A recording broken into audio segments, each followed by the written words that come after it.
Hello and welcome to another update video about AGIX. So AGIX I was only covering yesterday, and we talked about the situation that AGIX was in our trend reversal area for this possible wave 2, which is hidden down here somewhere. So for this wave 2, trend reversal area between the 50% retracement and the 78.6 retracement, and that it hit already the golden ratio, which was at 27.8 cents, that we so far have no signal or had no signal it was turning around, but that a break above the impulsive price channel's upper boundary would be a first signal that things could be turning around, and we've done that.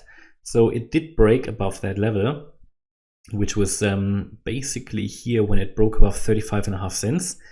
The only problem I see here is that it doesn't look entirely healthy, this move up. So I cannot fully rule out that this is just a wave 4, because it hasn't moved up enough to make that very unlikely. So if I draw the Fibonacci retracements for the third wave, and we take a look at this upper boundary level, which is the 50% retracement at 38.9 cents, we have not broken that. Or we did, but only briefly. There is no sustained break of the 50% retracement. Until that happens, we still have a certain likelihood that it comes down in a fifth wave down there. And then we talked about possible targets here, the 27.9 cent level or 17.2. Surely it could turn around. If it turns around, then we either had a very short third wave, and this was in the end a diagonal to the downside, like that, or it was a WXY pattern, wave W, wave X, and then wave Y, and in the Y wave just A, B, C. Now that's a possibility. As I said, the signal level was really the break of the impulsive price channel, and further confirmation that AGIX is now starting to move up would be a break above the larger corrective price channel. Now we haven't broken that.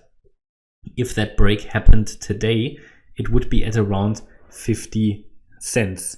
So AGIX is moving together with some other cryptos, but it's not super convincing yet. It's not a super bullish structure, and I think here we still have to have an open mind and still need to be ready for possibly further downside. But I have to be very honest with you, so far we have a higher high, we have a higher low, we have another higher high, another higher low, and another higher high. Starts to look interesting, and the only reason why I said it doesn't look entirely healthy is that if we label obviously what you want is a 5-wave move up. 1, 2, 3, 4, 5, something like that. But this doesn't look entirely healthy. It would count as a diagonal, and I would count it like that if it came down now to test a possible wave 2 support. So we say, okay, these 5 waves up were a possible wave 1. We're coming down in a wave 2 in the first deep retracement. Then I would label it like that. However, I think it is actually the better way. I think it might be the better way. Looking at this, maybe not. The thing is, I've got a problem with the Fibonacci extensions. The third wave was just a little bit too short. 1, 2, and then you see it here. We didn't reach the 1.618 extension in the third wave. Now we could find a way around that, and that is what I did for Bitcoin Ethereum to label this the wave 1. This swing high here at no, actually it must be this one at 32.9 cents. I mean, that's more the academic way of doing things here. Doesn't really make a difference for trading or anything. But yeah, then we reached the 200% extension. I think that might actually be the more reliable way of doing it. From that point of view, it actually doesn't look too bad. And we might have here currently 5 waves complete or nearly complete. I wouldn't be surprised to get a little bit more out of this. If you draw a channel between waves 2 and 4, and you add a parallel trend channel to the top of the third wave, you can see that the fifth wave reached the upper boundary, and that's typically a way how you can calculate target for a fifth wave. When you know waves 2 and 4 and you know wave 3, you can calculate a target or estimate a target for the fifth wave by using that channel. So the fact that we touched that channel could be an indication that we finished off these 5 waves to the upside, and it's now about holding support. Now, for now, I don't have any clear guidance or any clear confirmation that we are already coming down after making these 5 waves to the upside, but it would, in an ideal case, look like that. 5 waves to the upside, then that would form a wave 1. We would then come down in a wave 2 and do something like this to eventually rally higher. So let me just make the different color, and then these here need to be a different degree.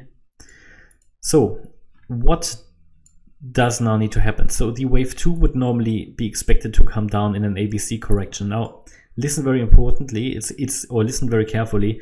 There's no guarantee this fifth wave is finished yet. We haven't really seen enough. So a break out of that boundary line here, the lower trend channel boundary line, that would be confirmation that wave 2 has started. The wave 2 target, that's important now. So we need to know what is the level that AGIX needs to hold to enable a third wave with a high likelihood. Yeah. So it's always that 78.6 retrace, in most cases at least. If we drop below that level, it is very unlikely that we still get if we drop below that level, it is gonna get very unlikely that we still get that third wave to the upside. It's just probabilities, never certainties. So the key level here for a wave 2 is the 34.45 cent level. Ideally, no, 1 second, I've got the wrong fibs here on the chart. I need to add the wave 2 support area. That will be lower. So we talk here about the area between the 34.46 cent level and 30.99. So between the 50% fib retracement and the 78.6, with the golden ratio at 33 cents in between. That would be ideal to complete these 5 waves, then get ABC structure down, and then rally higher. Now with AGIX here, you can see that this fifth wave shows us bearish divergences on the 1 hour MACD and on the 1 hour relative strength index. Higher high on the price chart, whereas lower high on the RSI and a lower high on the MACD. And the third wave with the strongest reading, typical for a third wave and a fifth wave. Looking at the 4-hour chart, you can see that here generally we actually have a little bit more space to the upside. So the RSI is not yet overbought and the MACD just crossed above the 0 line. From that point of view, I would eventually not be surprised by further upside, and we need to be watching that support area, that small trend reversal area. If we get into that region, we need to be watching for a possible turnaround. Okay, that's my update about AGIX. If you like the update, then please hit the like button, leave a comment and subscribe. And also check out our channel membership if you're interested, and also make sure that you follow us on Instagram and Twitter. There's additional content every day. Thank you very much. Bye-bye.